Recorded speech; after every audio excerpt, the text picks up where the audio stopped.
섭식 중독, 알코올 중독, 섹스 중독, 일 중독. 대부분의 중독은 내적인 불행의 한 표현이며 즐거움에 대한 혐오 반응의 한 유형이라고 이해할 수 있다. 중독 현상은 매우 이해하기 어렵고 치료도 어렵다. 최근 중독이 유전적으로 결정된 화학 물질의 불균형 또는 뇌거제의 결과라는 여러 주장이 있었지만 아직까지 결정적인 증거는 얻지 못했다. 가장 강력한 증거로 제시되는 이론은 중독 현상이 우리 뇌 속에 내장되어 있는 것이 아니며 학습된 불행 욕구 때문에 생긴다는 소리다. 중독은 학습된 행동이기 때문에 심리치료 과정 또는 관계 중심의 그룹 활동에 참여함으로써 중독 행동에서 벗어날 수가 있다.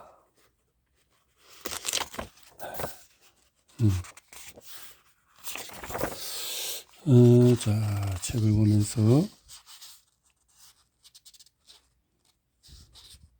그래서 대부분의 중독은 앞서 행복에 대한 혐오 반응의 한 유형으로 행복과 불행 사이로 왔다 갔다 하는 경우를 논의했다. 진정한 즐거움에는 늘 불행하고 경험하고 싶은 욕구가 뒤따른다. 반면에 불행을 경험했을 때에는 결과적으로 건설적인 즐거움을 찾고 싶은 욕구가 생긴다. 중독자들은 양립해서는 안 되는 두 가지 동기를 동시에 충족시키면서 자신의 내적 안정감을 유지한다. 다시 말해서 진정한 즐거움 그리고 파괴적인 즐거움, 이 두 가지 내적 안정감의 근원을 자신도 모르게 뒤섞으며 생활한다. 폭식증 환자의 경우에 폭식할 때 생기는 비참한 기분으로 식생활에서 오는 진정한 즐거움을 망쳐버린다. 대부분 무엇에 중독되면 즐거운 경험을 극단적으로 추구하여 결국에는 불행을 유발하는 수준까지 이른다. 폭식뿐만 아니라 어떤 사람들은 과로에 중독되어 있고 어떤 사람은 지나치게 운동을 많이 한다. 또한 어떤 이들은 끊임없이 새로운 성적 상대를 찾아다니거나 음주에 빠진다. 잘못된 식습관, 좀 더 잘한 연륜하는 시험을 망치거나 친구가 싸워서 기분이 안 좋을 때마다 자신의 문제를 부모님께 털어놓고 싶은 욕구를 절제하면서 그것이 굉장히 옳은 생각이라고 했다. 청정기에 접어들면서 엘리너는 위로가 필요할 때마다 음식을 찾았다. 뚱뚱하게 되어지고 결국에는 고도 비만에 이르게 되었고 20대에 고혈압 진단과 더불어서 체중을 감량해야 한다는 처방을 받았다. 하지만 스스로 식습관을 조절하지 못한 엘리너는 결국 우리에게 상담을 요청했다. 엘리너의 첫인상은 구제불능 패배자 같은 모습이었다. 그녀는 보통 체중을 유지하는 다른 이들이 갖는 동기나 의지가 자신에게는 없다고 느꼈다.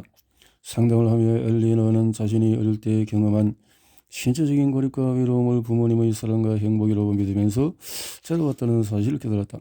엘리너는 사랑과 애정을 음식으로 대체하여 이러한 느낌을 되찾고 좋은 기분을 느끼고자 했다. 하지만 결과적으로 엘리너는 자신을 위로하는 동시에 비참하게 만드는 식습관만 남았다.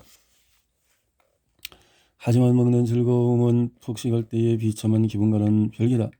우리는 이러한 사실을 엘리너에게 알려주었고 엘리너는 자신이 음식을 고통의 수단으로 사용하였다는 사실을 알게 되었다. 엘리너는 무엇을 먹고 싶은지가 아니고 정말 배고픈지를 생각하기 시작했다. 내가 고프지 않다면 다른 것을 통해서 만족을 찾으려고 노력했다. 처음에는 독서나 TV 시청과 같은 정적인 활동을 선택했지만 체중이 점차 감소하면서 엘리너는 자신이 자전거 타기를 무척 좋아한다는 사실을 알게 되었다. 그래서 자전거 동호회에 가입했고 이로써 더욱 즐거운 마음으로 체중을 줄일 수 있었다. 그런데 진정한 즐거움을 찾으려는 마음이 커질수록 파괴적인 방법으로 즐거움을 찾으려는 욕구도 같이 발생했다. 엘리너는 폭식증이 다시 시작을 해서 대비하고 있었다. 먹고 싶은 것을 한 방에 먹은 뒤에는 늘 그것만 포기하는 게 맞잖아. 넌 못한다니까. 지금껏 이렇게 노력한 것을 다 뭉개버렸잖아 라고 말하는 내면의 목소리가 찾아왔지만 이제는 그의 저항을 쓰게 되었다.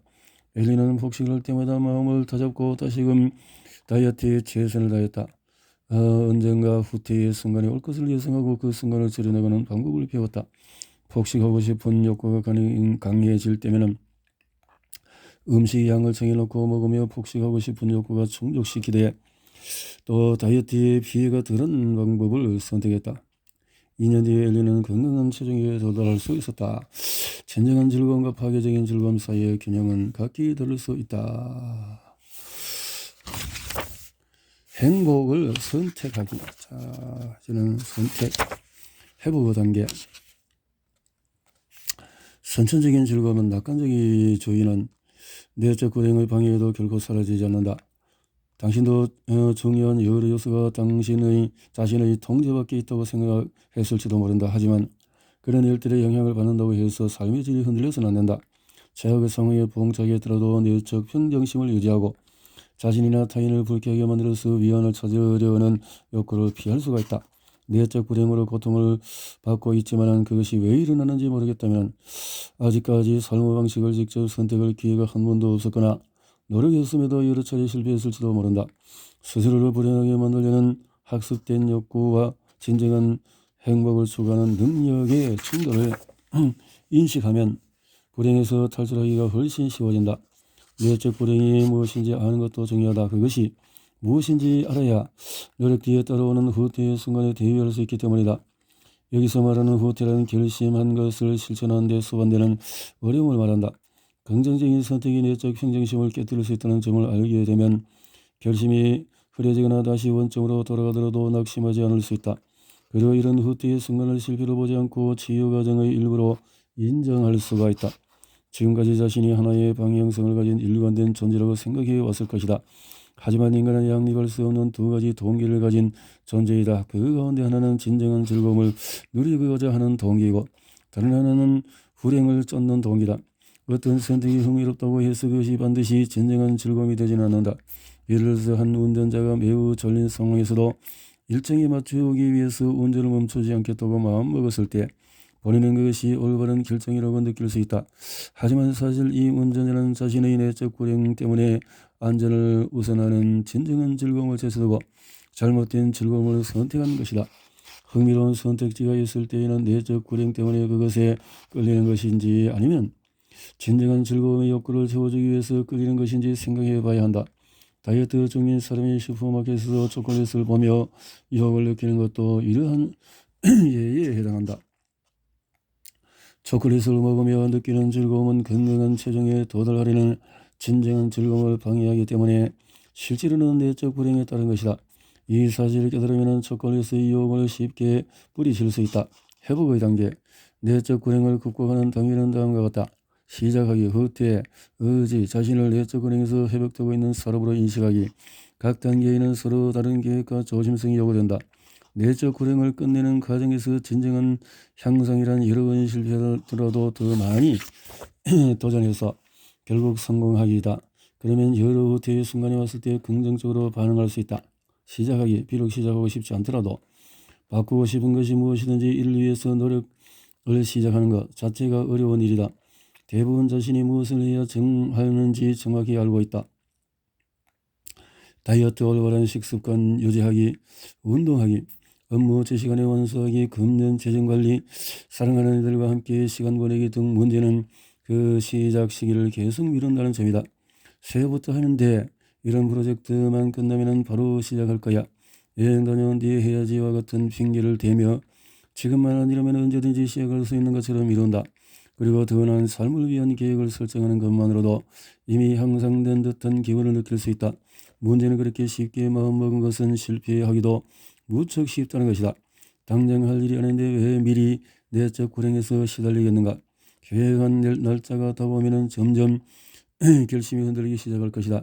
삶을 개선할 때는 반드시 불쾌한 일도 일어난다는 사실을 알게 되면 이 때문에 또다시 시작 날짜를 미루게 될지도 모른다.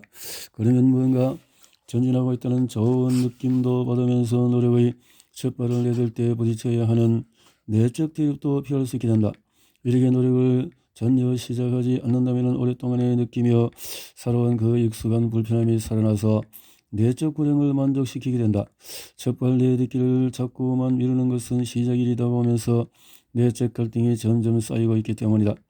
이 때문에 특정 일이 지나면은 시작하기 쉬워질 것이라는 희망을 품고는 시작을 계속 미루는 것이다. 시간이 아니라 내적 불행의 문제라면은 첫 단계를 통과하는 것조차 쉽지 않을 것이다. 스스로 건설적인 선택을 하는 것은 지금껏 행복과 혼동했던 불행을 포기하는 것과 같다. 하지만 시작하고 싶을 때까지 기다린다면 아마 평생 미루게 될 것이다. 보다 쉽게 첫발을 내딜 수 있도록 몇 가지 방법을 제시한다. 작은 목표부터 시작하기. 아주 작은 목표를 하나 정해보자. 많은 이들이 거의 불가능한 목표를 세우고는 한두 번 실패한 뒤에 포기해버리고 만다. 열흘 동안에 매일 1km씩 걷기, 1.5kg 감량하기, 3개월 동안에 통장 잔액 지키기, 친구나 연인과 1시간 정도 즐거운 시간 보내기, 아무 지시 받은 날 바로 작업 시작하기 등 시작일을 가깝게 정하기, 계획을 미룰 적당한 이유가 있더라도 반드시 지키기, 목표를 이루었을 때 그간 내적 갈등을 겪느라고 더욱 힘들게 느껴질 수 있다는 사실을 염두에 두고 첫 단계를 과감히 시작하기, 시작했다는 사실을 기념하기, 후퇴의 순간에 대처하기. 사람을 돕기 위해서 설계된 프로그램 대부분이 모든 사람의 각 단계를 쉽게 따라할 수 있을 것이라는 잘못된 가정에 기반한다. 목표를 규명하고 첫 단계를 시작한 뒤에 그저 한 걸음씩 나아가면 된다고 믿고 있을 텐데, 그렇게 하다가는 첫 번째 후퇴의 순간에 크게 낙담할 수 있다. 그리고 그 다음 후퇴의 순간이 오면은 너무 큰 목표를 선택했다고 결론 전체 모든 것을 포기하게 될 수도 있다. 내적 불행의 특성상 후퇴는 불가피할 뿐만 아니라 그 자체로 치유 과정의 일부이다. 이제는 변하고 싶다는 다짐과 진정한 행복이라는 타고난 권리가 당신에게 있다는 것을 깨닫기만 하면 된다. 그리고 그동안 느낀 좋은 느낌의 상당 부분은 오랫동안의 행복과 혼동했던 익숙한 불행임을 알아야 한다. 매 순간 당신의 내면에서 양립할 수 없는 내적 안정감을 공급하려는 시도가 벌어지고 있으며, 이것이 실제 삶에 영향을 끼칠 수 있음을 예상하고 있어야 한다. 삶의 개선은 절대 직선적으로 진행되지는 않기 때문이다. 테니스 경기 중에서 1점을 잃었다고 해서 게임을 포기하지 않는다. 1점을 잃더라도 여전히 승산이 있기 때문이다. 후퇴의 순간에 역시 마찬가지다. 잃어버린 점수를 만회하기만 하면 승산이 있다. 더불어 후퇴에 대비하고 그 순간에 무너지지 않는다면 앞으로 다가올 후퇴의 순간에도 대비할 수 있다. 다이어트 중에서 빵집에 들르는 바람에 그동안 해온 것을 모두 망치게 됐다고 치자. 이럴 때 이제 살 빼기는 글러서라고 생각하고 자포자기하는 대신에 이제부터는 집에 갈 때 다른 길로 가야겠어라고 결심하면 된다. 후퇴의 순간은 목표에 도달하기 위한 길목 어디서나 나타날 수 있다. 하지만 이러한 순간을 여러 차례 겪고 자신이 그 시기를 무난히 뛰어넘을 수 있다는 사실을 알게 된다면 이전보다 후퇴에 겁먹는 일이 줄어든다. 하지만 자신의 열심을 꿋꿋이 지키는 일은 이와는 전혀 다른 일이다. 역설적이게도 향상을 이루면 이럴수록 결심이 흔들릴 가능성은 더 커진다. 의지가 흔들려도 포기하지 않기. 목표에 가까워질수록 결심이 약해지는 것을 느낄 수 있을 것이다. 이렇게 의지력이 사라지는 것은 여러 형태로 나타난다. 가장 흔한 형태는 다음과 같다. 변하고자 했던 이유가 사라진 경우, A는 오랜 시간 동안에 가진 고통을 겪고 나서야 끊임없이 자기를 비난했던 여성과 헤어질 수 있었다. 하지만 시간이 조금 흐르자 그는 그 여성의 좋은 점만 떠올라 그녀를 떠난 것을 후회하게 되었다. 그는 고민 끝에 그녀에게 전화를 걸었고 결국 그 끔찍한 관계를 따지기 시작했다. 목표에 도달하지 않았지만 이미 충분하다고 결론을 짓는 경우에 B는 4.5kg 감량을 목표로 했지만 2.5kg 감량하고 보니 이미 예전보다 훨씬 더 나은 것 같아서 굳이 다이어트를 계속할 필요가 없겠다고 생각했다. 노력이 지루하게 느껴지는 경우에 계속해서 싸워야 한다는 것에 지쳐서 모두 포기해버리는 경우, C는 정말 오랜만에 은행 계좌의 잔액을 문제없는 상태로 유지하게 되었다. 하지만 몇 개월이 지나자 먹고 싶은 것, 사고 싶은 것을 자제하고 잔액을 맞추는 것이 점점 힘겹게 느껴졌다. 재정 상태를 확인하려고 자리에 앉을 때마다 겪는 어려움을 더 이상 감당할 수 없다고 판단한 C는 다음번 은행 계좌 내역이 도착하자 그 서류를 서랍 속에 밀어 넣어버렸다. 목표를 향해 가는 과정에서 처음의 열정을 잃는 이유는 내적 불행 때문일 가능성이 크다. 진정한 행복을 맛보면 맛볼수록 행복으로 가장한 익숙한 불행의 욕구는 점점 더 강해진다. 긍정적인 목표에 다가갈수록 그것의 가치가 이전만큼 중요하게 여겨지지 않는 것도 흔한 현상인데, 이것도 위의 이유로 설명할 수 있다. 자신을 내적 불행에서 회복되고 있는 사람으로 인식하기. 성공이 또 다른 성공을 불러일으킨다는 말이 있다. 내적 불행을 해소하고 자신이 원하는 방향으로 나아가기 위해 여기서 배운 방법을 활용하면 좀 더 행복하고 강해질 수 있다. 익숙한 불행을 통해서 얻었던 잘못된 즐거움은 긍정적이고 스스로를 돌보는 선택을 할 때 느끼는 진정한 즐거움과 비교할 때 그 힘을 잃어버린다.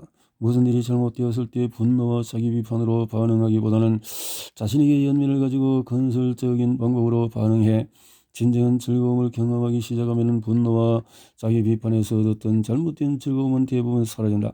하지만 지금껏 자신도 모르게 불행을 추구하면서 그것이 행복이라고 굳게 믿으며 살아왔기 때문에 익숙한 그 불행의 욕구가 얼마간 사라지지 않고 곁에서 서성거릴 것이다. 이미 얻은 성공에 만족하지 않고 자신이 여전히 내적 불행에서 회복되고 있는 사람이라고 인식하는 편이 올바른 이유도 이 때문이다. 산 정상에 올라서 풍경을 즐길 때에는 아래로 떨어지고 싶은 욕구를 저해해야 한다. 내적 불행은 여러 가지 다양한 면에서 당신이 이룬 성공을 망가뜨린다. 대개 흔한 예는 이미 이룬 것 가운데서 일부를 포기해버리는 것이다. 성공과는 관계없어 보이는 면에서 문제를 만들어낼 수도 있다. 예컨대 우연히 몸을 다치게 한다든지 사랑하는 사람과 다투게 된다든지 이유 없이 마음이 불안해진다든지 하는 경우가 그렇다. 이렇게 나타나는 불행은 그간 느낀 행복을 망쳐놓거나 이미 얻은 것들을 유지하기 힘들게 만든다. 그토록 원하던 목표를 성취한 이후에는 그 성취를 잘 유지하고 있는지 다른 곳에서 반사적인 문제를 일으키고 있지는 않은지 끊임없이 점검해 봐야 한다. 만약 궤도에서 이탈했다면 앞서 제시한 조언을 따르도록 하라. 저 후퇴의 순간은 불가피하며 후퇴했다고 해서 지금까지 이런 성공이 없는 것이 되지는 않으므로 목표를 이루기 위해서 다시금 노력해야 한다. 시간이 지남에 따라서 자신이 원하는 삶을 선택하며 진정한 즐거움을 경험하고 동시에 내적인 불행을 단단히 막는 데 성공하면 오랫동안 버티고 있던 불행의 욕구는 사라질 것이다. 태어날 때부터 알았어야 할 진정한 행복을 이제야 발견했다고 생각하자. 경계를 늦추지 않고 항상 주의를 기울인다면 삶의 전 영역에서 긍정적인 선택을 할 수 있고 목표하던 방향으로 일이 풀리지 않더라도 자신이나 타인을 괴롭게 하고 싶은 욕구를 피할 수 있을 것이다. 고통스러운 감정에서 자신을 놓아주기. 근거를 알 수 없는 두려움, 분노, 의심, 죄책감, 염려, 우울, 급격한 기분 변화, 공포증 등에 주기적으로 고통받는 사람들은 이런 감정은 절대 통제할 수 없는 영역이라고 마음 깊이 확신하고 있다. 물론 이러한 생각도 일리는 있다. 길을 걸어가다가 다리에 경련이 일어나면 잠시 멈춰서서 휴식을 취하면 되지만 정서적인 고통에는 딱 떨어지는 명백한 치료법이 없기 때문이다. 우리는 정서 안정에 훨씬 더 효과적인 방법을 제시한다. 우연히 발생한 불행 이후에도 오랫동안 사라지지 않고 계속되는 고통스러운 정서는 내적 불행의 한 표현이다. 어린 시절에 이러한 고통스러운 감정이 자신이 느껴야 할 마땅한 기분이라고 오인하며 자란 탓에 자신도 모르게 이러한 고통스러운 감정을 추구할 수 있다. 부정적인 감정의 근원이 바로 자기 자신이라는 사실은 어쩌면 매우 놀랍고 당황스러울 수도 있다. 하지만 이는 타고난 특성이 아니라 어린 시절에 학습한 습관이므로 충분히 고칠 수 있다. 이렇게 습관적인 불행 유발의 원인을 파악하면 점차 스스로 일으킨 불행에서 자유로워질 것이다. 뿐만 아니라 긍정적인 기분과 정서를 스스로 선택하고 누릴 수 있다. 이 감정들은 이유 없이 흔들리지 않는다. 아주 심각한 사건이 일어났을 때만 영향을 끼칠 것이다. 적절한 불행과 불필요한 불행을 구별하는 능력을 기르는 것도 고통스러운 기분을 수정하는 일의 일부이다. 적절한 불행이란 불쾌한 사건에 현실적으로 반응하는 합당한 태도를 뜻하며 불필요한 불행이란 내적 불행을 만족시키는데 사용되는 가행 반응 또는 추구 행동을 일컫는다. 중요한 것을 상실했을 때 슬퍼하는 것은 당연한 현상이다. 불필요한 불행이 나타났을 때의 반응은 실제 상실에 대한 반응보다도 지나칠 수 있고 수개월에서 수년 동안에 지속될 수도 있다. 이러한 반응은 일상생활에서 제 기능을 하기 어렵게 만들며 타인을 향한 근거를 없는 분노와 의심을 일으키고 자신의 무가치하고 비난받아 마땅하다는 판단을 부추긴다. 한 남성은 가족들과 휴가를 즐기던 중에서 차가 망가져서 하루 이틀 정도로 낭비했을 때 불필요한 불행을 경험했다. 아내와 아이들은 이왕 이렇게 된 김에 풀장에서 재밌게 놀면서 수리가 다 되기를 기다리자고 했지만은 그는 차 때문에 여행 일정이 지연된다는 사실에 너무 화가 나서 수리사가 차를 고치는 것만 뚫어져라 지켜보고 있었다. 내적 불행 때문에 발생한 이러한 압도적인 불안한 상황을 최대한 활용하여 남성이 가족들과 여행을 즐기지 못하게 만들었다. 불필요한 불행은 내적 불행의 한 수단으로 무의식적으로 고통스러운 감정을 추구할 때에 나타날 수도 있다. 그 예로 소설 한 편을 펴내기 위하여 3년간 부지런히 일했던 한 여성은 출판사와 원고 계약에 성공을 하자마자 바로 우울증에 걸렸다. 성격에 대한 오해. 성격에 관한 두 가지 오해가 있다. 성격은 태어날부터 정해져 있다. 성격 유형을 결정지는 특정한 뇌화학 작용이 있다. 이런 거. 이처럼 그렇던 신념은 성격의 결정 요인이라고 불릴 만한 선천적인 특성이나 뇌화학 작용의 확실한 증거가 없는데도 오랫동안 사라지지 않고 있다. 물론 우리의 마음이라고 할 수 있는 내가 신체의 기초가 되는 것은 사실이다. 하지만 우리는 어려서부터 행복이라고 생각하도록 학습한 것을 성인이 된 오늘날에도 추구하고자 하며 이러한 정서에 의해서 개인의 많은 부분이 결정된다. 고통스러운 정서는 뇌구조 이상 때문에 나타나는 것이다. 자신은 감정에 아무런 영향도 끼치지 못한다는 생각은 표면적으로는 위안이 되지만 이것은 동시에 자신의 기분을 스스로 조절할 수 없다는 말과 다름없는 무척 실망스러운 생각이다.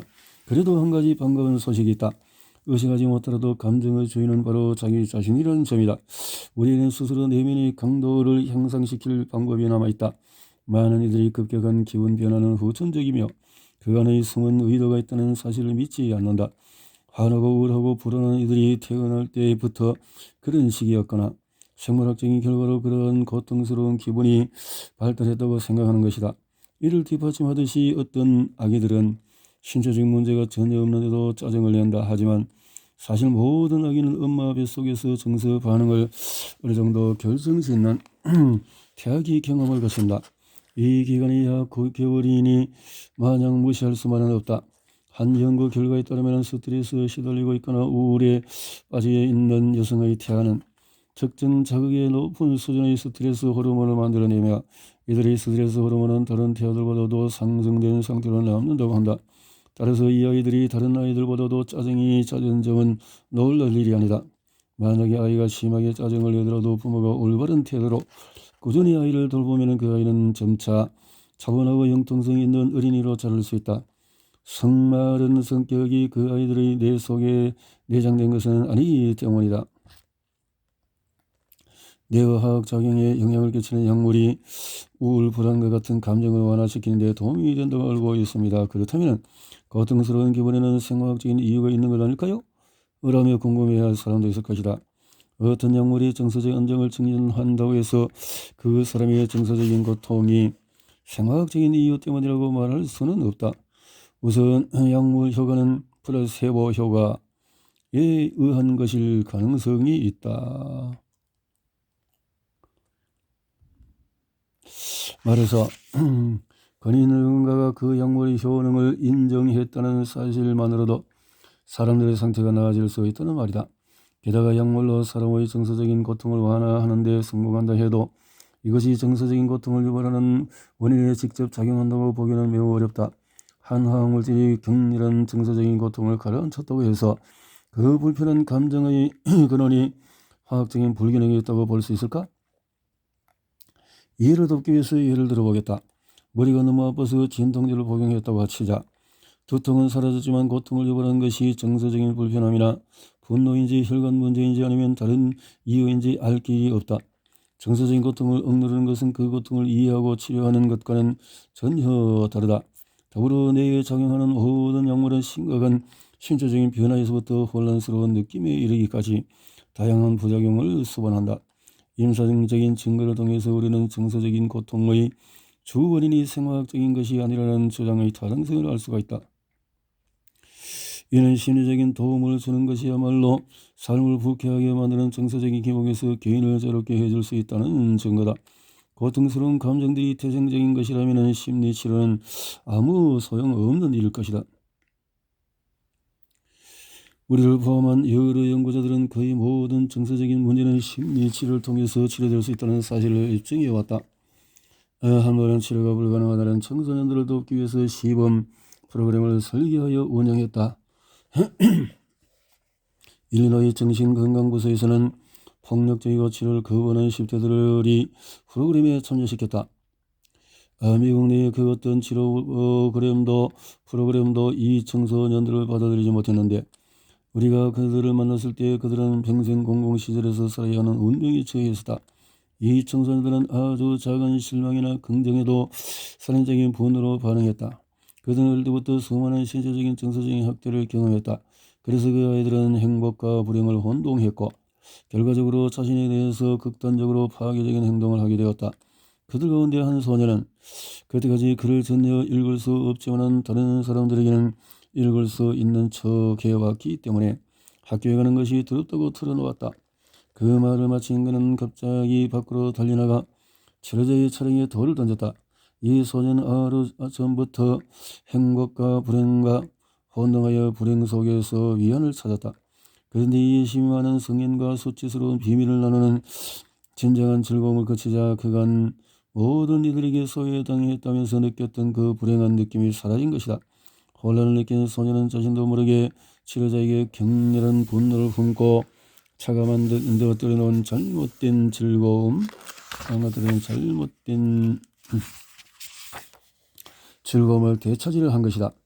치료자는 그동안 얼마나 힘들었는지 이해는 하지만 앞으로도 그런 방식으로 분노를 표현해서는 안 된다고 가르쳐 주었다. 아울러 치료자는 그 문제를 개인적으로 해결하고자 그 후로는 자신의 차량을 다른 사람들이 통행하는 장소에 주차하지 않았다.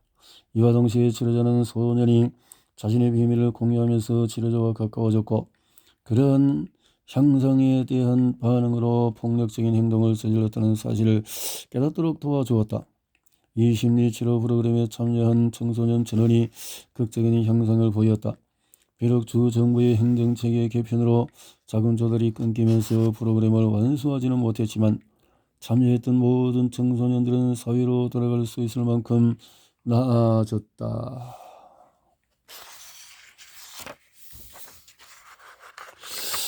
고통스러운 감정은 어린 시절에 학습된다. 정서적인 욕구가 채워지지 않은 경우에 불행과 행복을 혼동하여서 이런 욕구가 내적 불행은 고통스러운 감정의 형태로 나타나기도 한다. 고통스러운 감정에는 분명한 숨은 의도가 있다.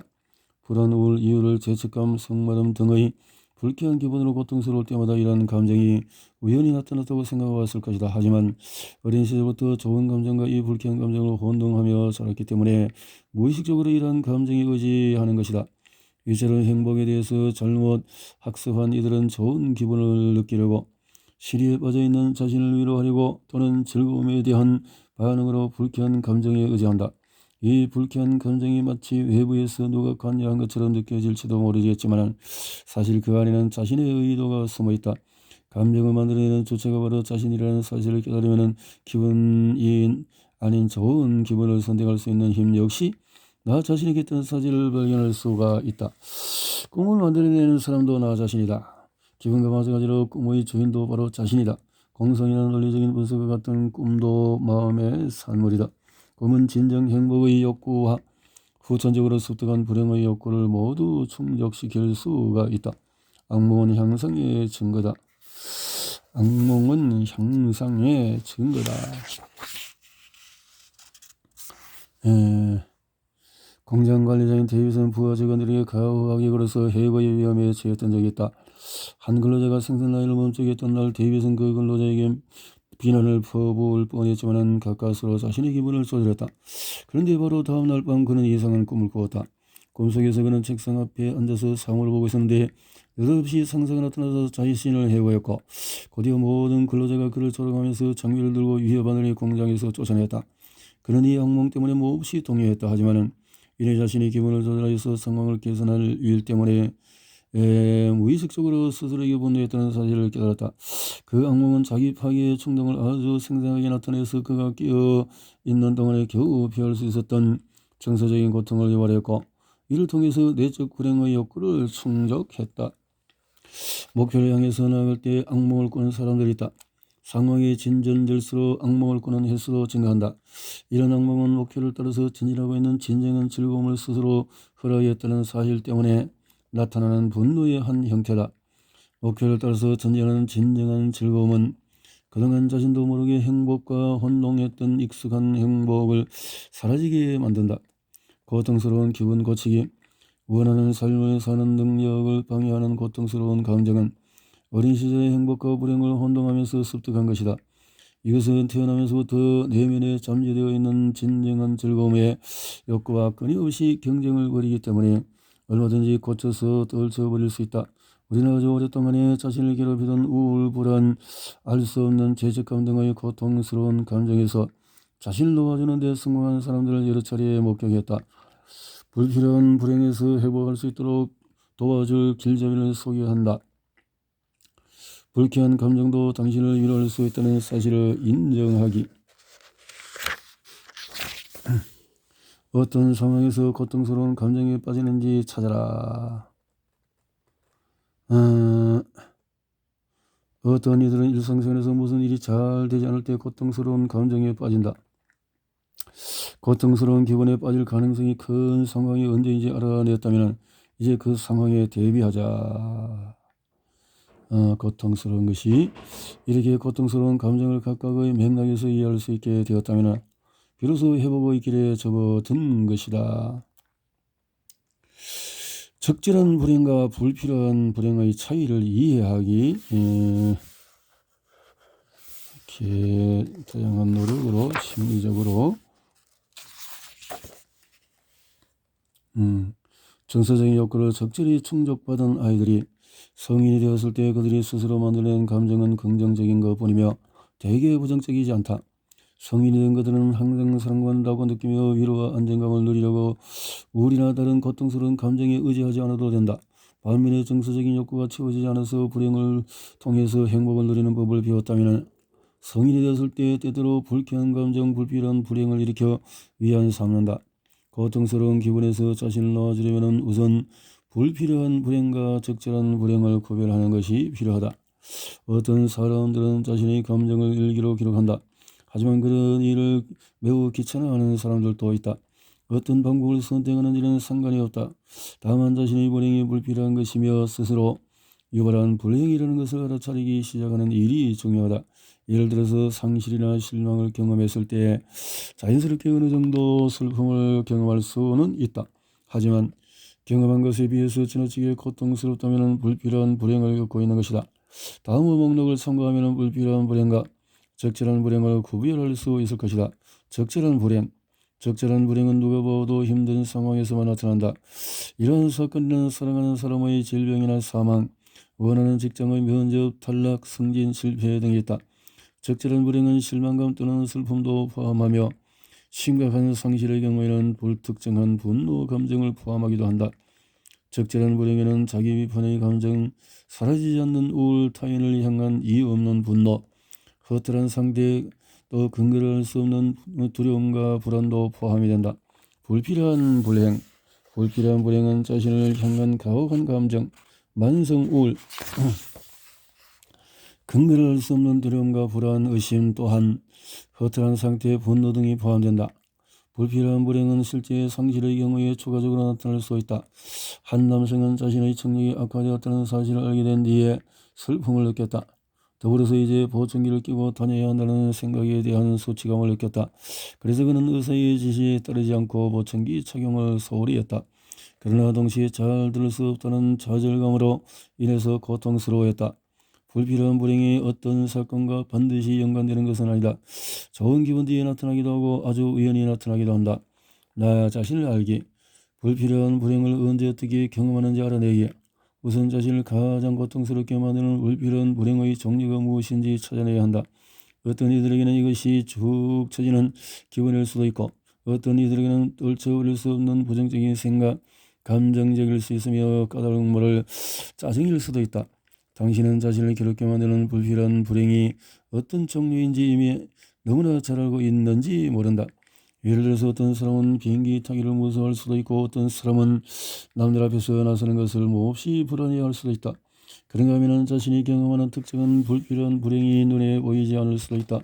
이것은 불안, 우울, 산만함, 자기 비판의 배경 자금과 같은 형태로 존재해왔기 때문에 이렇게 저 뒤에 깔린 불편한 느낌이 무엇인지에 초점을 맞춘다면 현재 그 불필요한 불행이 존재하는지 아닌지를 알아차릴 수가 있을 것이다.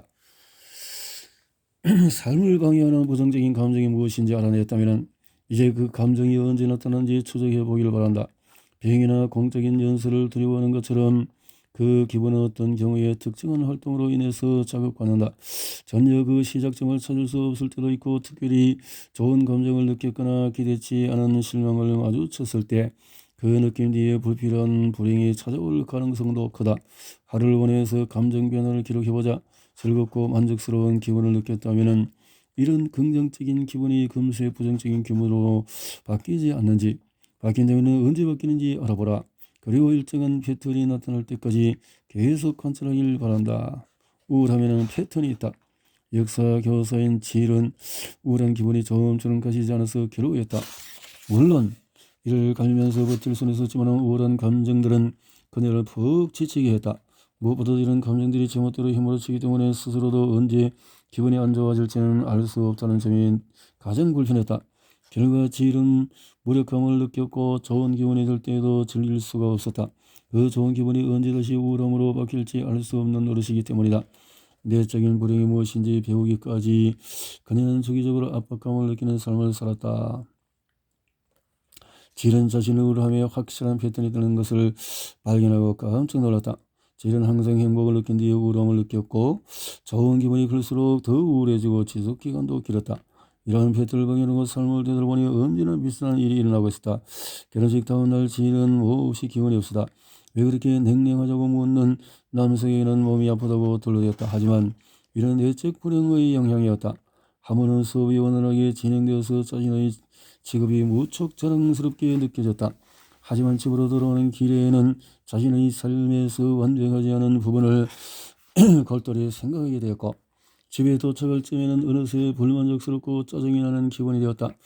반일의 일진이 좋지 않은 날이면 집으로 돌아오는 길 내내 차분한 느낌이 들었다. 이러한 사실을 이해한 뒤에 지일은 자신이 행복한 때가 언제인지 살피기 시작했다. 그녀는 행복에 대한 혐오 반응을 미리 예상하고 주의해야 한다는 사실을 깨달았다. 때로는 그녀의 내적 불행이 그녀를 깨어내 익숙한 불쾌함을 만들어낸다는 사실을 아는 것만으로도 우울함을 막을 수 있었다.